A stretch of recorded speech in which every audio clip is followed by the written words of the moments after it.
3, 2, 1 Start.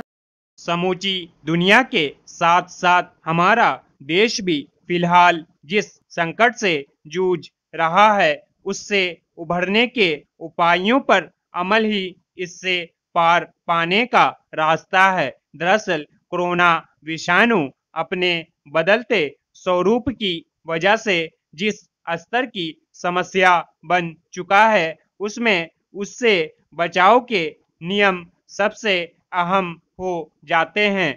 लेकिन ऐसा लगातार देखा गया है कि सरकार के स्तर पर तो कोरोना से लड़ने के लिए नियम कायदों की घोषणा कर दी जाती है, अधिसूचना भी निकाल दी जाती है, लेकिन जमीनी स्तर पर उसके पालन को लेकर बहुस्तरीय लापरवाही बरती जाती है। विडंबना यह है कि जागरूकता के अभाव में ऐसी लापरवाही न सिर्फ आम लोगों की ओर से बरती जाती है बल्कि सरकार जिन अधिकारियों को नियमों पर अमल सुनिश्चित करने के लिए ड्यूटी पर तैनात करती है वे भी इसे लेकर उदासीनता बरतते हैं। कई जगहों पर यह देखा जा सकता है कि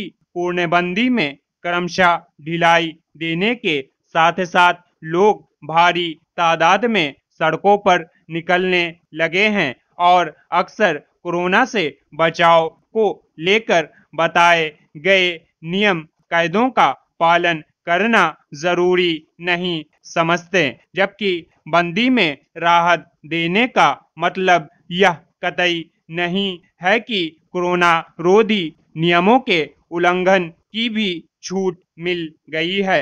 यह समझना मुश्किल नहीं है कि मास्क पहनने और आपस में दूरी बरतने जैसे मामूली उपायों का ख्याल नहीं रखने का नतीजा क्या हो सकता है। हैरानी की बात यह है कि आम लोग कई बार जानते बूझते हुए भी इन नियमों का पालन करना जरूरी नहीं समझते और इस तरह कोरोना विषाणु के संक्रमण के फैलाव का आसान जरिया बनने को तैयार रहते हैं।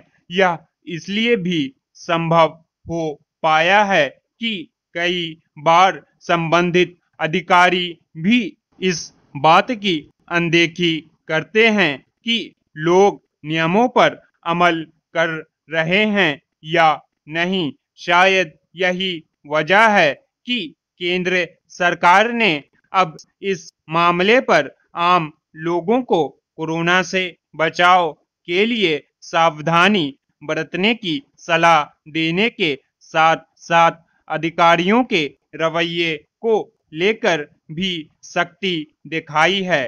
केंद्रीय गृह मंत्रालय ने बुधवार को कहा कि देश के कई हिस्सों में कोरोना रोधी नियमों का खुला उल्लंघन देखा जा रहा है। सभी राज्यों और केंद्र शासित प्रदेशों को भेजे गए पत्र में कहा गया है कि सार्वजनिक परिवहन से लेकर बाजारों तक में कोरोना उपयुक्त व्यवहार का पालन नहीं किया जा रहा है। इसके खतरे समझे जा सकते हैं, इसलिए सरकार के मुताबिक भविष्य में नियमों का पालन करने में नाकाम रहने पर संबंधित अधिकारियों के खिलाफ राज्यों को कार्रवाई करनी चाहिए। फिलहाल भले ही कोरोना संक्रमण के मामलों में कमी देखी जा रही है, लेकिन अब भी दूसरी लहर पूरी तरह समाप्त नहीं हुई है। खतरा टला नहीं है और तीसरी लहर की आशंका सिर पर गहराती जा रही है। ऐसे में अगर कोरोना रोधी नियम कायदों पर अमल को लेकर इस स्तर की उदासीनता नहीं रोकी गई तो यह एक तरह से बड़े खतरे की घंटी है।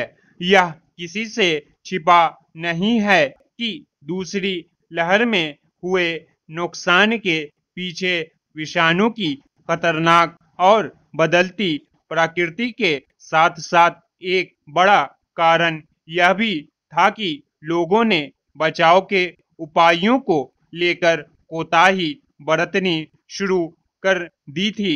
यह सही है कि पूर्णबंदी की स्थिति में आर्थिक गतिविधियों के ठप होने के चलते आम लोगों की रोजी रोटी और जिंदगी के साथ साथ देश की माली हालत पर भी बेहद प्रतिकूल असर पड़ता है।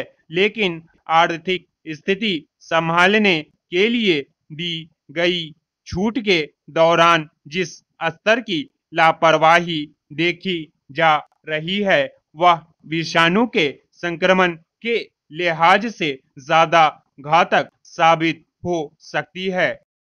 राजद्रोह कानून पर सुप्रीम कोर्ट ने यह सही सवाल किया कि आखिर अंग्रेजों का बनाया हुआ यह कानून आजादी के 75 साल बाद भी क्यों जारी है। इस कानून पर अमल होते रहने पर इसलिए भी सवाल उठते हैं क्योंकि अंग्रेज शासकों ने इसे आजादी के आंदोलन को कुचलने के लिए बनाया था। आखिर ऐसा कानून स्वतंत्र भारत में क्यों अस्तित्व में होना चाहिए जिसका इस्तेमाल तिलक और गांधी जैसे नेताओं के खिलाफ किया गया हो। समस्या केवल यह नहीं है कि अंग्रेजों का बनाया हुआ कानून अभी भी अमल में लाया जा रहा है, बल्कि यह भी है कि अक्सर इसका इस्तेमाल उन मामलों में किया जाता है जो मुश्किल से राजद्रोह के दायरे में आते हैं।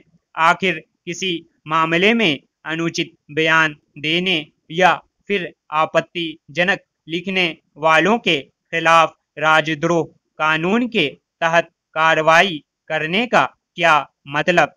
ऐसा किया जाना तो अभिव्यक्ति की स्वतंत्रता पर आघात है। इस पर हैरत नहीं कि जब बेतुके वाहियात बयान देने वालों पर राजद्रोह कानून के तहत कार्रवाई होती है तो ऐसे ही स्वर सामने आते हैं कि लोगों की आवाज को दबाया जा रहा है अथवा अभिव्यक्ति की आजादी पर पहरा बैठाया जा रहा है। यह सही है कि लोगों को राजनीतिक सामाजिक विमर्श में आपत्तिजनक बातें करने से बचना चाहिए, लेकिन यदि कोई संयम शालीनता का परिचय न दे तो फिर उसके खिलाफ राजद्रोह के तहत कार्रवाई करना ठीक नहीं।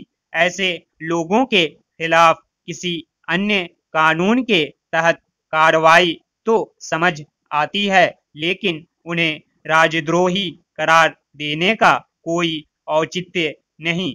कथनी और करनी में अंतर होता है, इस अंतर को समझा जाना चाहिए। यह अच्छा है कि सुप्रीम कोर्ट राजद्रोह संबंधित कानून की वैधानिकता परखने जा रहा है। कुछ देर से ही सही यह काम किया ही जाना चाहिए, लेकिन इसी के साथ यह भी ध्यान रखा जाए कि कुछ लोग वास्तव में ऐसे कृत्य करते हैं जो राजद्रोह के दायरे में आते हैं। ऐसे लोग केवल देश के खिलाफ बोलते लिखते ही नहीं हैं, बल्कि देश को नुकसान पहुंचाने वाले काम भी करते हैं।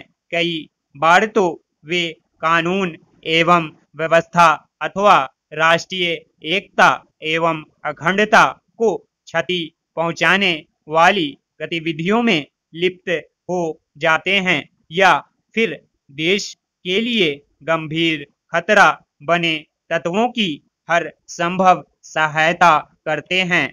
ऐसे लोगों के खिलाफ प्रभावी कार्रवाई होनी ही चाहिए। स्पष्ट है कि वास्तव में राजद्रोही आचरण करने वालों के खिलाफ ठोस कानून की जो आवश्यकता है वह भारतीय दंड संहिता में होनी ही चाहिए। इसके साथ यह भी देखा जाना चाहिए कि अंग्रेजों के बनाए ऐसे और कौन से कानून हैं जिनकी समीक्षा आवश्यक है। Stop. Thanks for watching. Like, share, subscribe.